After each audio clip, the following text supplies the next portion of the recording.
The views and opinions expressed by the hosts and the guests do not reflect those of the show, the management, and the company.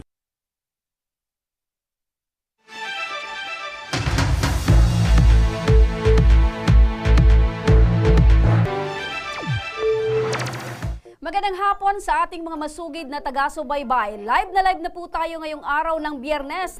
Thanks God it's Friday para magbigay ulit tayo ng serbisyo publiko. Live din tayong napapakinggan sa 90.3 Radyo Oragon Sorsogon, 88.3 sa Catanduanes, 90.7 sa Legazpi City at live na rin tayong napapanood sa ating YouTube account.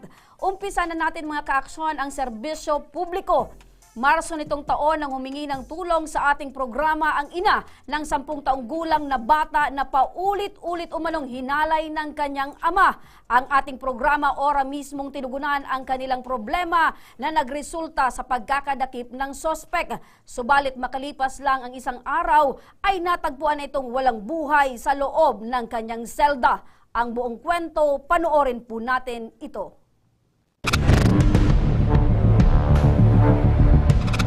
Walang makakawala sa kamay ng batas.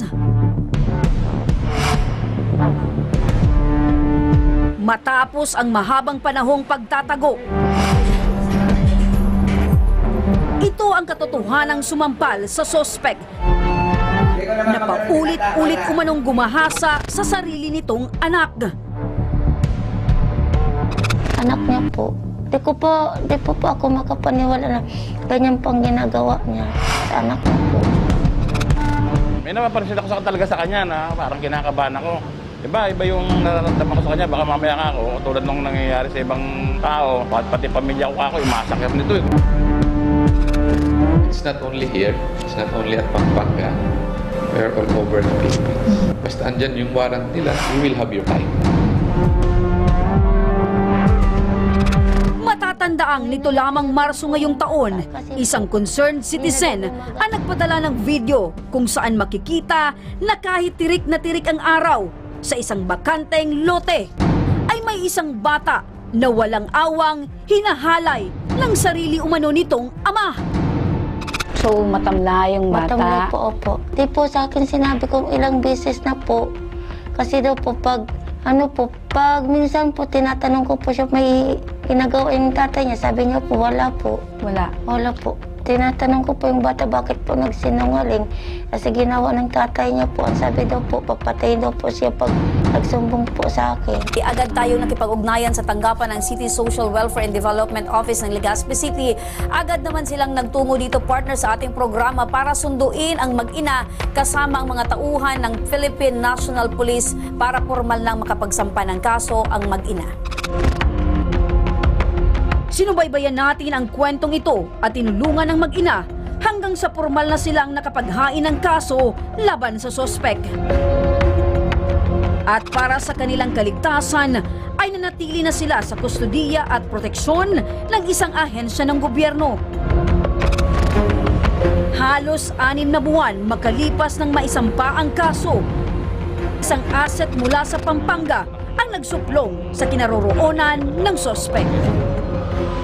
Paano daw siya nakarating sa Pampanga? Meron ba siyang kamag-anak? Meron.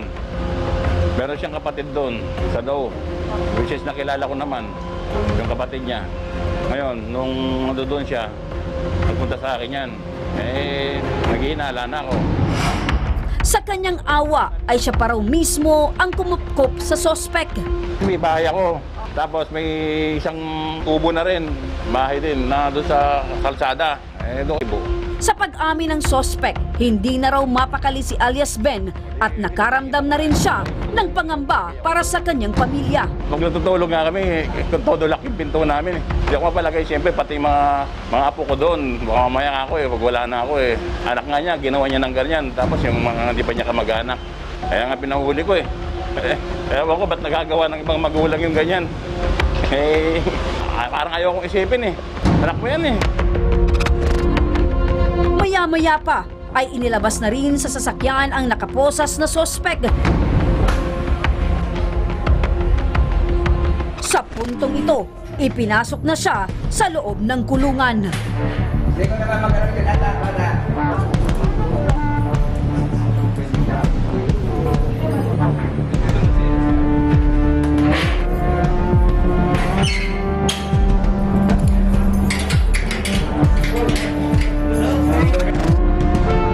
Ibinahagi rin ni Police Lieutenant Colonel June Rojas, ang officer in charge ng Legazpi City Police Station, ang mga susunod na hakbang na maaari ng asahan. Kasi yung suspect, through coordination with yung na-file na case, so pag may filed cases tayo, lahat ng warrant is naiikot yan. Ang nangyari po kasi ngayon is, sa Region 3, may mga personnel din po tayo doon na sila po yung nakahuli with the help of civilian assets nila. So, nahuli nila, yan po yung nandito ngayon. Ito turn over po sa atin for us to be able to identify kung siya nga at saka kung isa-serve na natin yung warrant para ma-report natin na nahuli na siya. Sa amin is, andito na yung tao, ikukulong na po natin. We will wait for the court kung ano po yung mangyayari sa kanya. Nagpaabot din ng payo si Sir Rojas sa nanay ng biktima na hindi natakot na isuplong sa kanila ang asawa dahil sa ginawa nito sa kanilang anak. Thank you for being strong para sa anak mo, and sana maging tuloy-tuloy pa rin ang support mo sa anak mo kasi these are the times na yung bata is mas kailangan niya yung aruga ng nanay. Hindi naman po tumigil yung PNP natin. Nagpaabot din ng babala si Sir Rojas sa mga taong may mga pananagutan sa batas at patuloy na nagtatago. Marami kaming mga pulis. It's not only here, it's not only at Pampanga, we are all over the Philippines. So, you will have your time. Ang pagiging tapat ni alias Ben ang siyang naging daan upang makamit ang isinisigaw na hustisya ng ina ng kaawa-awang batang babae. Ngunit sa hindi inaasang pangyayari, nadukayang gadan pasado alas 10:40 kasubong aga ang sarong preso na nakadetain sa Legazpi City Police Station. kinabukasan lamang ay pumutok ang balita na namatay na sa loob ng kulungan ang naturang sospek. Ayon sa mga otoridad, patuloy nilang iniimbestigahan ang pagkamatay nito. Tinignan ng invest namin ang initial alleged suicide. Ang pagkamit ng hustisya ay isang proseso na kailanman hindi magiging madali. Tapang at tiyaga ang puhunan upang lumaban ng patas. Hindi man umayon sa mata ng batas ang kinahinatnan ng kasong ito. Ngunit para sa anak na nanakawan ng magandang kinabukasan dahil lang sa pansariling pagnanasa. Para sa ina na pilit na binubuo ang winasak na kamusmusan ng kanilang anak. Tanging kinabukasan na wala ng pangamba ang maaari nilang asahan. Ayan mga ka-aksyon, hindi man naging masaya para sa pamilya ng biktima yung kinahantungan ng pagkakadakip, pero eto mga ka-aksyon, pagkamatay ng kanilang ama ang naging resulta, pero eto, parang hustisya na rin po yung nakamta ng pamilya at nakikiramay po kami sa naiwang pamilya nitong suspect. Sa ngayon ay nagpapatuloy ang investigasyon ng Legazpi City Police Station dahil sa maaring tinitingnan nila na nagkaroon ng foul play sa loob ng kulungan. Mga ka-aksyon, sa pagbabalik ng Ako Bicol Tabang Ora mismo, 5 taong gulang na batang nabasag ang bungo matapos maaksidente habang naglalaro na opera na sa tulong ng programang Ako Bicol. Hindi ko po kini-question kung bakit nangyari yun. Pero iniisip dahil magbabalik pa ang Tabang Ora mismo.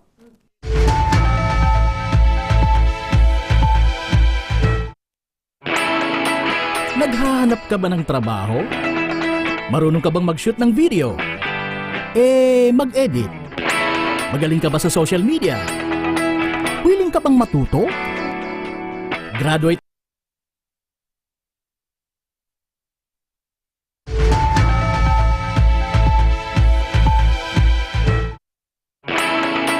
Naghahanap ka ba ng trabaho? Marunong ka bang mag-shoot ng video? Mag-edit? Magaling ka ba sa social media? Willing ka bang matuto? Graduate ng journalism o may alam na sa media? Apply na dahil naghahanap kami ng videographers para sa Camarines Norte, Sorsogon, Camarines Sur, Catanduanes at Masbate.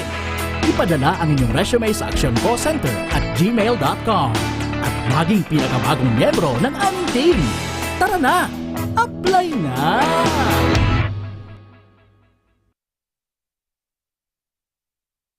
Nangunguna pa rin sa pagpapagawa at pagpapaayos ng mga kalsada sa buong Kabikulan, mga panturismong infrastruktura, Kaya salamat sa Ako Bicol, tadakulan ang tabang digdi sa muya. mga paaralan at mga gusaling kapakipakinabang. Maraming salamat, Ako Bicol, Partiles. Marami pong salamat. Mahigit isang dekada ng naninilbihan, Ako Bicol, katabang na, kasurug pa. Daan-daan na po ang mga nakapagtapos at may mga kanya-kanya ng propesyon. Sa kanilang pagpupunyagi, walang masidlan ang kanilang mga ngiti. Yun at sa Gabos, nagpapasalamat po ako sa AKB. Gusto ko lang po magpasalamat sa Ako Bicol sa opportunity na tigtatao po arag po sa kuya na estudyante. Dahil naandyan lang, katuwang lagi, Ako Bicol, katabang na, kasurug pa. Tucked away in the province of Albay, known for its perfectly shaped Mayon volcano, Misibis Bay Resort, a locally owned 5-hectare private island resort. The resort is ready for all those looking to balance tranquility and adventure. This tropical destination is where guests can either choose to relax under the palm trees or have an adventure under the sun. It features modern and luxurious rooms and villas, recreational facilities, and sophisticated services.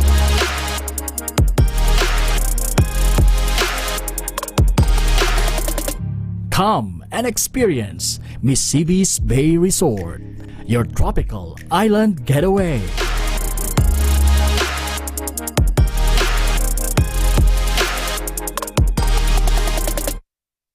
Problema sa tubig, agarang binigyang solusyon. Nagpatayo ng mga solar-powered water supply system sa mga liblib na lugar.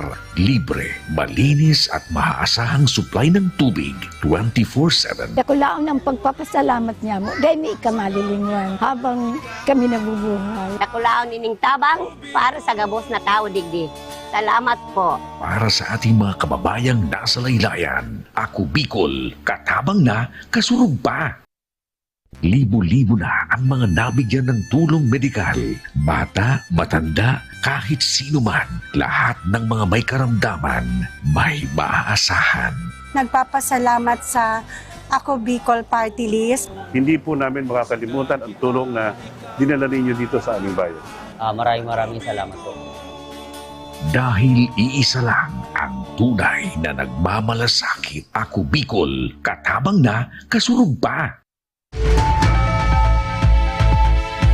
Nagbabalik mga kaaksyon ng Ako Bicol Tabang. Ora mismo, dumako naman tayo mga kaaksyon sa kwento ng isang ina na dumulog sa ating tanggapan upang humingi ng tulong para sa kanyang anak na nabasag ang bungo matapos maaksidenteng mahulog sa kanyang inakyatan na bakal habang naglalaro. Ang kanyang mga magulang na nawagan ng tulong para sa gastusin sa ospital na ora mismo namang inaksyonan ng ating programa.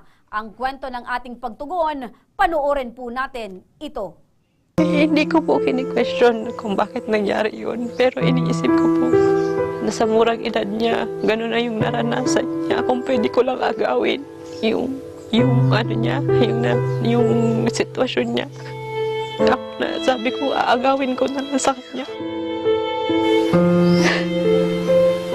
Isang ina mula sa Daraga Albay ang dumulog sa programang Ako Bicol Tabang Ora mismo ni Congressman Saldico upang humingi ng tulong para sa kanyang anak na aksidenteng nahulog sa kahoy at tumama ang ulo sa dibri. Makikwento nga po sa amin, nanay, kasi Paano po na-aksidente itong anak niyo sige. pong si Kale. Opo.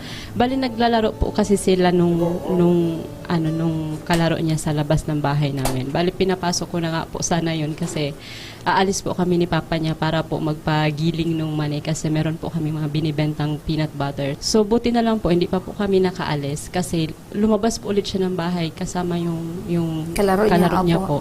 Meron po doon na parang scaffolding po siya malapit sa bahay namin. Ginagamit po yun kapag may inaayos sa bahay. Tapos nung time na yun, naglaro sila doon, parang siguro hindi naman po nila syempre expected na mangyayari. Nung bumaba po yung kalaro niya, siguro na nadaos-dos po yung hagdan na nakasandal lang po yun sa puno. Yun po, naiwan siya doon, tapos parang kasabay na po siya sa pagdaos-dos nung hagdan. Tapos yung ulo niya po yung nakatama sa parang mga debris po. Natumbahan po siya nung hagdan, tapos yung ulo niya po yung nakatama sa may debris po nung dating binahayan po namin. So hindi naman yan siyempre ginusto ng bata, Wala naman yung kalaro niya. Dinala na po namin kaagad siya sa Daraga Doctors kasi yun po yung pinakamalapit sa amin na ospital. Tapos na-check naman po na x-ray, CT scan. Dumugo po yung ulo niya, pero hindi naman po siya nagsuka, hindi naman po siya na Pero nataranta lang talaga po kayo, kaya dinala niyo sa ospital. So tama naman kasi po yun. Kasi po, nahawakan ko talaga yung bungo niya, medyo malalim po talaga yung sabi ko nga po, in-expect ko na po na ooperahan talaga siya. Pang ilang anak mo po ito si Kale? Pang-apat po. Ano po ang sabi ng doktor, kailangang maoperahan ka agad? Opo, ngayon po, pumunta po doon yung doktor niya. Binigyan na po siya ng clearance ng pedia neuro niya para po for operation na nga po, na sabi ko nga po. May schedule na po ba? Wala pa naman po siya pero schedule. pwede na pa daw operahan? Pwede na daw po operahan. Ano ngayon po ang pinakakailangan gawin at kailangan nyo para kay Kale? Bali po yung iniisip namin po yung sa operation niya po na baka po medyo hindi namin kayanin yung gastos. Ano pong hanap buhay ninyo ni Mister? Si Mister po, salesman po siya sa isa pong produkto? Opo. Kayo po, nagpipinat butter? Opo. Sa totoo po, medyo nahihirapan din po kami. Hindi lang po sa financial. Siyempre, pag nakikita ko po yung anak ko, nung unang mga araw po, sige lang, iyak ko sa CR. Dahil dito, ora mismo naming tinawagan ang Ako Bicol Party List Coordinator sa Malasakit Center na si Elby Sedeño para mabigyang tugon ang kanilang problema. Basta po na lahat ng requirements yung complain ni tatay, nakasulat naman po yun sa blue card nila. Dali na lang po sa akin sa Malasakit Center para ma-assess po yung dapat itulong at hindi dapat ibigay sa kanila. Maraming salamat po sa tao na nasa likod dito na tumutulong po sa mga katulad namin. Kahit sabi ko nga po dati, sabi ko kahit wala akong pera, igugo ko po yung operasyon kasi buhay ng anak mo. Na magsisi ako sa yan ang ina-partner. Yan ang nanay. Nanay Joanne, tanggapin nyo din po itong financial assistance mula po ito sa aming programang Ako Bicol Tabang Ora mismo. Maraming salamat. At dahil hindi ho kayo nakapagtinda ng peanut butter, may padala pa po si Congressman Saldico at ang programang ito para sa inyo, food packs para po sa inyo. Po. Ano po ang masasabi nyo sa Ako Bicol, kay Congressman Saldico at sa programang ito? Sobra-sobra po ako nagpapasalamat dahil sa mga tulong na ito kahit hindi po ako nakakauwi minsan sa bahay, pero alam ko magagamit po ito ng mga anak ko. And salamat po dito sa financial blessing na ibinigay niyo po kasi kahit papaano makakatulong po talaga ito sa amin. Iba pa yan, nanay, doon sa Iba pa yan, doon sa pagpapaopera ng anak mo, ha? Maraming salamat. At huwag kayong mag-aalala kasi aalalayan kayo ni Ma'am LB ng Ako Bicol upang magamot at maipaopera yung anak ninyo, ha? Makalipas lamang ang 3 linggo ay matagumpay na naisagawa ang operasyon kay Kale. Kami po yung team na bisita po kay BBK. Andyan po siya ngayon. Bakas sa mukha ni Joanne ang tuwa at taus-pusong pasasalamat. Salamat ng marami kasi po naging parte kayo ng buhay ni Kale.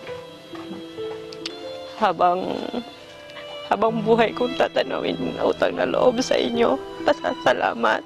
Grabe po yung eagerness ko na maoperahan talaga siya. Sabi ko nga, ayoko na lumaki siya na parang palagi na lang nasa hospital po. Kaya sabi ko, okay lang na mag-suffer ako kahit, sabi ko nga, kahit ilang buwan pa abutin, basta sabi ko, gusto ko pag-uwi namin, okay na siya. Hindi ko po kini-question kung bakit nangyari yun, pero iniisip ko po, na sa murang edad niya, gano'n na yung naranasan niya. Kung pwede ko lang agawin, ako na, sabi ko, aagawin ko na sa kanya. Parang nandun na ako sa sitwasyon ng gano'n na kailangan ko na lang siya, sabi ko, magpakatatag talaga. Hindi dahil sa inyo.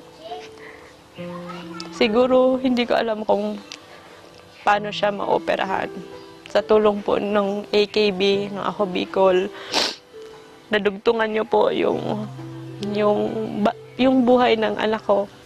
Kay Kong Saldico, maraming salamat po kung patuloy kang pagpalain ng Panginoon. Hindi man po tayo magkakilala personal, pero palagi ko po dadalhin ang pasasalamat sa iyo. Habang buhay ko po yun, dadalhin sa puso, sa pamilya namin, na minsan may isang Saldico na tumulong po sa amin para matugunan yung pangailangan ng anak namin. Maraming salamat, sir. Sana mabigyan ako ng pagkakataon na makilala ka para mapasalamatan kita ng personal. Sa kabila ng matinding pagsubok na dumating sa buhay ni Joanne Seren, isa sa nagpatibay ng kanyang kalooban ay ang araw-araw niyang pagpili na maging matatag para sa kanyang anak.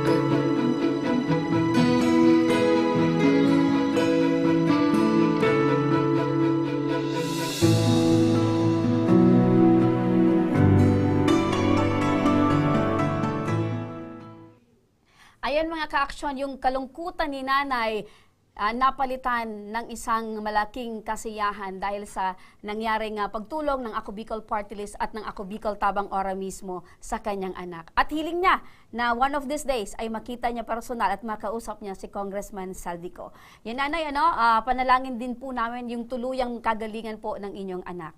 So, mga ka-aksyon, balikan po natin yung nangyari na pagkakakulong, pagkakadakip at pagkamatay nitong ama na suspect doon sa paggagahasa sa kanyang sariling anak, kung saan ito ay mga ka-aksyon yung pagkatapos na makarating sa atin yung impormasyon at dinala dito ng Pampanga PNP, tuluyan nating isinamahan patungo sa Legazpi PNP at eto na, nakakulong at ngayon ay sa masamang pangyayari, masamang balita na nangyari dito sa suspect ay tuluyan na itong namatay dahil nga sa nangyari doon mismo sa loob ng kulungan. Pero sabi ko kanina mga ka-aksyon, ito ay nagpapatuloy na pinag-iimbestigahan ng Legazpi PNP kung merong nagkaroon ng foul play sa loob ng kulungan. Pero base dito sa mga komento ng ating mga tagapanood, ang sabi dito, iba-ibang emosyon mga ka-aksyon, galing sa kanila. Merong nagsasabing buti na yon nangyari sa kanya dahil yung hustisya ay agad-agad na nangyari. Meron din dito nagpapasalamat dahil sa programa natin agad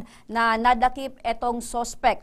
Meron ding nagsabi dito na hindi pa yun yung tunay na kapadusahan na dapat ay nabigay sa kanya. So meron tayong Panginoon mga ka-aksyon na talagang magbibigay ng hustisya at kaparusahan sa taong may gawa nito. So sa ganitong mga pagkakataon mga ka-aksyon, kung meron din po kayo mga tulad nitong gusto nyong isuplong na may mga kagagawa ng mga insidente or mga pangyayari or mga krimen na gusto nyo pong ipaalam sa aming programa, bukas po ang aming programa para po magbigay ng tulong at agarang aksyon sa inyo mga ka-aksyon.